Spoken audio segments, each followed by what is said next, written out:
Aira menatap cermin di kamar mandi restoran mewah di pusat Jakarta, tangannya gemetar saat menyentuh bibirnya yang baru saja dicium oleh seorang wanita asing. Ini tidak mungkin, gumamnya dalam hati, sementara jantungnya berdegup kencang seperti akan meledak. Malam itu seharusnya menjadi pesta pertunangan biasa dengan calon suaminya, tapi sekarang semuanya berubah. Dia baru saja menyelinap ke kamar rahasia bersama Nadia, teman lama yang tiba-tiba muncul dan mengaku cinta padanya. Aira menghela napas panjang, mencoba menenangkan diri. Jakarta malam itu hujan deras, suara gemuruh petir seolah mencerminkan kekacauan di dalam dirinya. Dia adalah putri tunggal dari keluarga konserati di kawasan elit Menteng, ayahnya seorang pengusaha sukses yang selalu menekankan nilai-nilai tradisional. Kamu harus menikah dengan lelaki baik, Aira. Itu tugasmu sebagai anak perempuan, kata ayahnya berulang kali. Dan malam ini pertunangan dengan Rian, anak teman bisnis ayahnya, seharusnya menjadi langkah pertama menuju kehidupan yang sesempurna di itu. Tapi Nadia muncul seperti badai. Mereka bertemu lagi di acara itu, Nadia yang dulu teman sekolahnya di SMA Aurit di Jakarta Selatan. Nadia sekarang bekerja sebagai jurnalis di media online terkemuka, dengan rambut pendek bergelombang dan senyum yang selalu membuat Aira merasa nyaman. Aira, aku tidak bisa diam lagi. Aku mencintaimu sejak dulu, kata Nadia tadi, di sudut gelap restoran, sebelum menarik Aira ke kamar rahasia yang sepi. Aira ingat bagaimana bibir Nadia menyentuhnya, lembut tapi penuh hasrat yang tertahan bertahun-tahun. Itu adalah ciuman pertama yang membuatnya merasa hidup, bukan seperti ciuman paksa dengan Rian yang selalu terasa dingin. Tapi sekarang kembali ke meja makan, Aira harus berpura-pura. Rian tersenyum padanya, ayahnya mengangkat gelas untuk bersulang.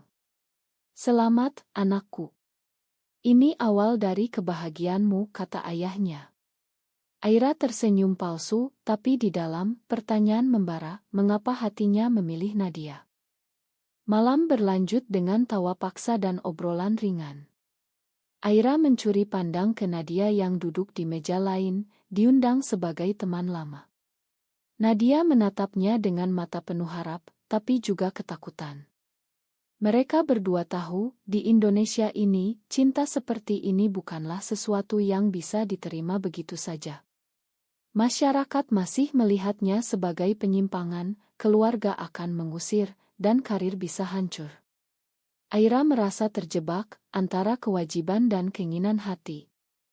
Keesokan harinya, Aira bangun dengan kepala pusing. Pesan dari Nadia masuk, kita perlu bicara.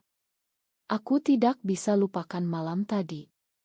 Aira ragu, tapi akhirnya setuju bertemu di kai kecil di Tamrin. Di sana, Nadia menceritakan semuanya.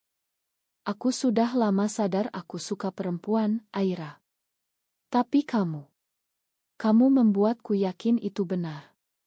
Aira mendengarkan, hatinya campur aduk. Dia ingat masa kecilnya, saat dia selalu merasa berbeda, tapi ayahnya selalu bilang, perempuan harus seperti ibumu, taat dan setia pada suami. Pertemuan itu berakhir dengan pelukan rahasia. Aira pulang dengan pikiran kacau. Di rumah, ibunya sudah menyiapkan daftar tamu pernikahan. Kamu harus fokus, Aira. Rian orang baik. Aira mengangguk, tapi malam itu, dia menangis sendirian. Apakah ini awal dari kehancuran? Dia mulai menyadari, pilihan kecil ini bisa meruntuhkan segalanya. Hari-hari berikutnya, Aira dan Nadia mulai bertemu diam-diam, di taman kota, di kai tersembunyi, mereka berbagi cerita. Nadia bercerita tentang perjuangannya melawan depresi karena menyembunyikan identitasnya. Aku pernah hampir bunuh diri, Aira. Karena keluargaku bilang aku sakit. Aira terkejut, tapi juga merasa terhubung. Dia sendiri pernah merasa kosong di hubungan dengan pria. Tapi tekanan mulai datang. Rian curiga sering bertanya mengapa Aira sering keluar malam. Ayahnya juga mulai memantau. Jangan buat malu keluarga, Aira. Aira merasa seperti di penjara. Setiap pertemuan dengan Nadia adalah pelarian, tapi juga risiko. Suatu malam, mereka hampir ketahuan saat berpelukan di mobil. Aira panik, mendorong Nadia menjauh. Ini salah, Nadia. Kita tidak bisa terus seperti ini. Nadia terluka, tapi tetap bertahan. Aku tahu risikonya, tapi cintaku nyata. Aira pulang dengan air mata. Di cermin kamarnya, dia melihat wajahnya yang lelah. Apakah dia siap membayar harganya? Konflik inner mulai menggerogoti antara cinta dan kewajiban. Jakarta seolah semakin sempit, hujan tak henti-henti seperti air mata yang tak terbendung. Aira mulai mencari tahu lebih dalam tentang komunitas LGBT di Indonesia. Diam-diam, dia membaca artikel online tentang perjuangan mereka, tentang diskriminasi di masyarakat yang masih kuat pengaruh agama dan tradisi. Dia ingat kasus-kasus di berita, di mana orang seperti dia diusir keluarga atau bahkan dianiaya. Tapi Nadia memberinya harapan. Kita bisa kuat bersama, katanya. Pertunangan semakin dekat, undangan sudah disebar. Aira merasa seperti bom waktu. Suatu hari, dia bertengkar dengan Rian. Kamu berubah, Aira. Apa ada orang lain? Aira diam, tapi hatinya berteriak. Malam itu, dia menelepon Nadia. Aku takut, tapi aku mau coba. Mereka bertemu lagi, dan kali ini, Aira yang memulai ciuman. Rasanya seperti kebebasan, tapi juga ketakutan. Pagi di Jakarta selalu ramai, tapi bagi Aira, hari itu terasa lebih berat. Setelah malam penuh gairah dengan Nadia, dia kembali ke rumah dengan hati yang terbelah. Ibu menyambutnya dengan senyum, sudah siap untuk fitting gaun pernikahan. Aira mengangguk lemah, tapi di dalam, dia berpikir tentang Nadia yang tidur nyenyak di apartemen kecilnya di Kemang. Hubungan mereka semakin dalam. Nadia memperkenalkan Aira pada teman-temannya di komunitas rahasia, pertemuan di Kai Underground di mana perempuan seperti mereka bisa bebas. Di sini kita aman, kata Nadia. Aira bertemu dengan cerita-cerita pilu, seorang wanita diusir dari rumah di Bandung karena ketahuan mencintai perempuan, yang lain kehilangan pekerjaan di Surabaya. Tapi ada juga kisah harapan, pasangan yang bertahan meski sulit. Aira mulai mempertanyakan segalanya. Mengapa masyarakat Indonesia masih melihat cinta ini sebagai dosa? Ayahnya, seorang Muslim taat, selalu bilang keluarga adalah pondasi, dan pernikahan lelaki perempuan adalah sunnah. Tapi Aira merasa cintanya pada Nadia lebih tulus daripada apapun. Konflik moral mulai muncul, apakah dia egois jika memilih Nadia, meninggalkan keluarga? Suatu hari, Rian mengonfrontasi Aira. Aku lihat kamu sering dengan Nadia. Apa hubungan kalian? Aira bohong, hanya teman. Tapi Rian tidak percaya. Dia mulai memata-matai, dan Aira merasa semakin tertekan. Nadia juga mulai ragu. Aira, kamu harus putuskan. Aku tidak mau jadi rahasia selamanya. Pertengkaran pertama terjadi di apartemen Nadia. Kamu bilang cinta, tapi kamu masih mau nikah sama Rian, jerit Nadia. Aira menangis, aku takut kehilangan semuanya. Keluargaku, karirku. Nadia memeluknya, tapi luka sudah ada. Mereka berdamai, tapi benih keraguan tertanam. Ayah Aira mulai curiga. Dia memanggil Aira ke ruang kerjanya. Aku dengar kamu sering keluar malam. Jangan buat malu, pernikahan ini penting untuk bisnis. Aira merasa seperti boneka. Malam itu, dia bertemu Nadia lagi, dan mereka berbagi mimpi. Bayangkan kita hidup bebas, mungkin di Bali, kata Nadia. Aira tersenyum, tapi realitas menghantam. Tekanan sosial semakin kuat. Di kantor, rekan kerja bergosip tentang perempuan aneh seperti Nadia. Aira diam, tapi hatinya sakit. Dia mulai mengalami insomnia, memikirkan pilihan, tetap dengan Rian, aman tapi kosong, atau dengan Nadia, bahagia tapi berisiko. Suatu malam, Nadia mengajak Aira ke acara rahasia di klub malam di Stjud. Di sana mereka menari bebas, tapi tiba-tiba teman Rian muncul. Aira panik, menyembunyikan diri. Pulang, Rian marah. Kamu bohong padaku.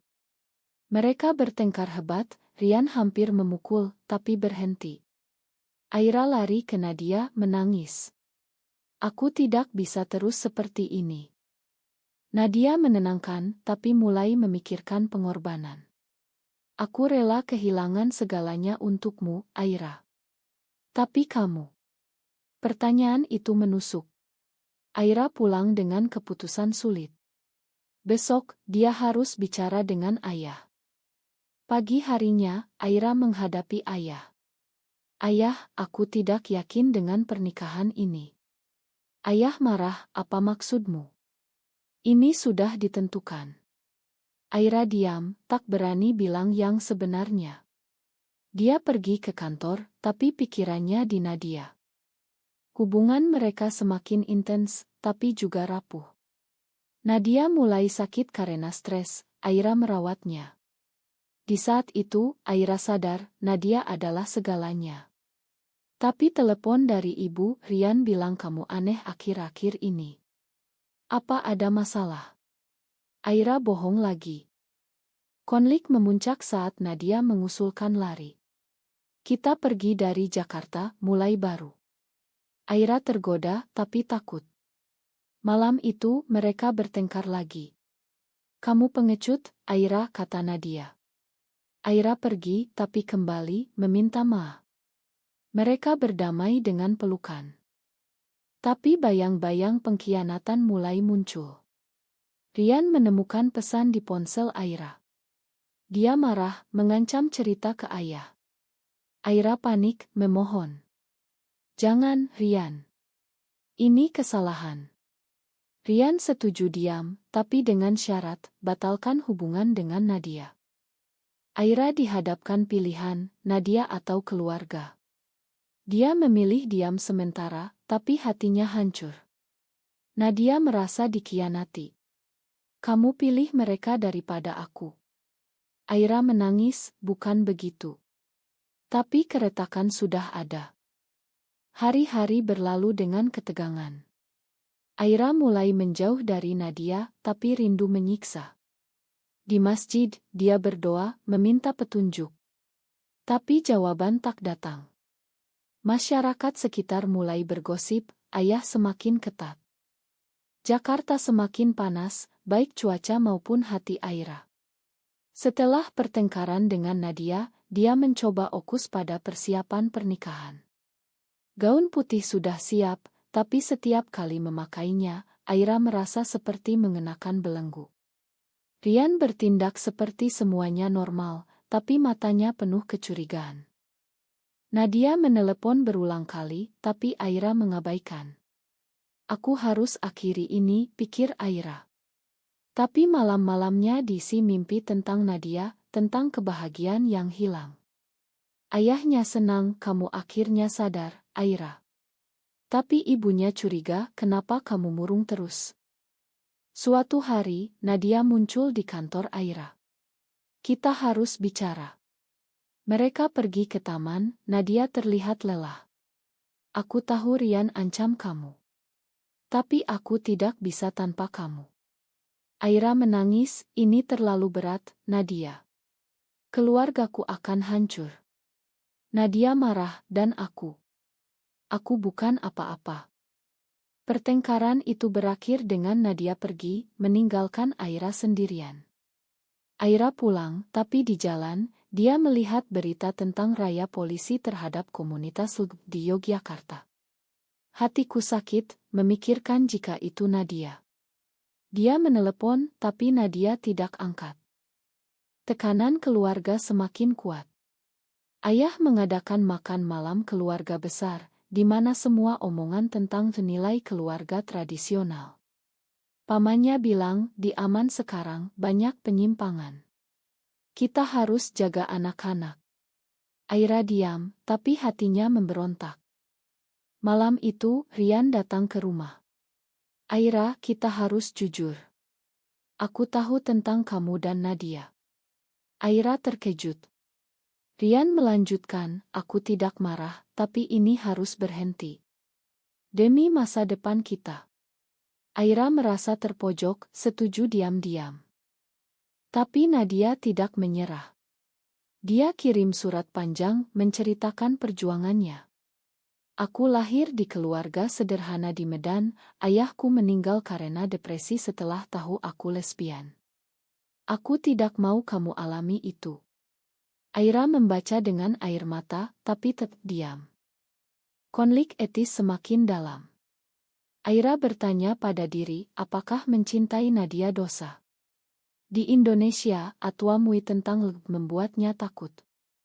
Tapi cintanya terasa murni.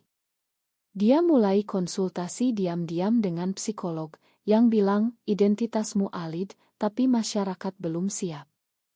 Suatu hari, ayah Aira sakit. Di rumah sakit, dia bilang, Aira, pernikahan ini harapanku terakhir. Aira merasa bersalah, memutuskan akhiri dengan Nadia. Dia bertemu Nadia terakhir kali.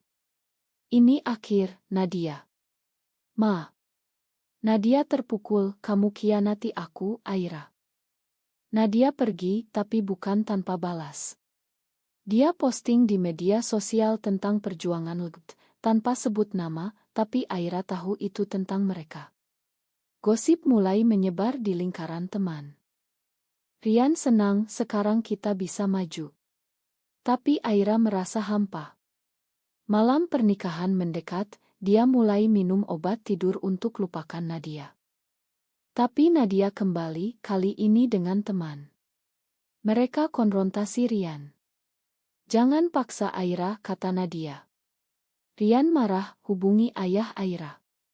Malam itu, ayah memanggil Aira. Apa benar kamu? Seperti itu. Aira menangis, ya ayah. Aku cinta Nadia.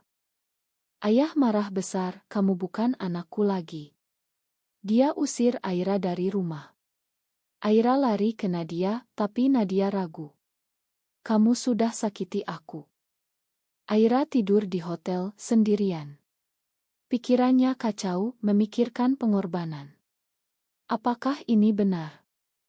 Malam di Jakarta terasa dingin tanpa rumah. Aira duduk di kamar hotel murah di Tanah Abang, memeluk lututnya. Setelah diusir ayah, dia kehilangan segalanya, rumah, keluarga, bahkan pekerjaan karena ayah hubungi bosnya. Ini konsekuensi, gumamnya. Nadia akhirnya datang setelah mendengar kabar. Aira, ma, aku ragu. Mereka peluk, tapi luka masih ada. Nadia bilang kita bisa mulai baru, tapi kamu harus kuat. Aira setuju, mereka pindah ke apartemen kecil di Bogor, jauh dari Jakarta. Tapi masalah belum selesai. Rian marah, ancam laporkan ke polisi dengan tuduhan penyimpangan moral. Di Indonesia, meski tidak ilegal, diskriminasi kuat. Nadia, sebagai jurnalis, mulai tulis artikel tentang itu, tapi dapat ancaman dari netizen. Ayah Aira tidak hubungi, ibu diam-diam kirim uang, tapi bilang, ayah marah besar. Aira merasa bersalah, tapi juga marah. Mengapa keluarga tidak paham? Hubungan Aira dan Nadia mulai retak lagi. Nadia sibuk kerja, Aira menganggur, depresi. Kamu salahkan aku atas ini, tanya Nadia. Aira jawab, tidak, tapi ini berat. Pertengkaran sering terjadi. Suatu hari, ayah Nadia muncul. Ternyata, Nadia bohong tentang ayahnya. Ayahnya hidup, dan sekarang tahu. Kamu bawa malu keluarga, jeritnya. Nadia diusir juga. Mereka berdua sekarang benar-benar sendirian. Tekanan sosial memuncak. Di Bogor, tetangga bergosip. Dua perempuan tinggal bersama, pasti aneh. Aira dan Nadia pindah lagi ke Bali, harap lebih bebas. Di sana komunitas lebih terbuka, tapi masih ada risiko. Di Bali, mereka coba bangun hidup baru. Nadia dapat kerja relance, Aira jual online. Tapi masa lalu menghantui. Rian kirim pesan, kamu akan menyesal. Dan benar, oto mereka bocor online dari teman lama. Netizen serang, penyimpang. Kembali ke jalan benar. Nadia depresi, Aira marah. Mereka bertengkar hebat. Ini karena kamu tidak putuskan dari awal, kata Nadia. Aira balas, kamu yang paksa aku. Puncaknya, Nadia pergi semalam, bertemu teman lama. Aira curiga, ikuti. Ternyata, Nadia cuma curhat, tapi Aira salah paham, tuduh selingkuh. Kamu khianati aku, jerit Aira. Nadia menangis, aku setia, tapi kamu tidak percaya. Mereka hampir putus, tapi berdamai. Tapi kerusakan sudah dalam. Aira mulai pikir, apakah ini layak? Di pantai Bali, Aira dan Nadia duduk memandang matahari terbenam. Setelah badai, mereka coba perbaiki hubungan. Kita sudah bayar mahal, kata Nadia. Aira mengangguk, ya, tapi sekarang kita bebas. Mereka bangun bisnis kecil, kayak ramah di Ubud. Pelanggan datang, cerita mirip. Aira mulai aktif di komunitas, bicara tentang perjuangan. Ayahnya akhirnya hubungi, aku salah, Aira. Kembalilah. Tapi Aira bilang, aku bahagia di sini. Rian minta maaf, aku salah paksa kamu. Aira makan, tapi tidak kembali. Hubungan mereka semakin kuat, meski luka masa lalu ada. Nadia usul nikah simbolis, mereka lakukan di pantai, dengan teman-teman. Tapi Aira sadar, perjuangan belum selesai. Masyarakat Indonesia masih berubah lambat. Kita harus terus berjuang, kata Aira. Kisah mereka berakhir dengan harapan, tapi juga pertanyaan. Apakah mencintai seseorang dari jenis kelamin sama pantas diperjuangkan meskipun harus melawan keluarga dan masyarakat?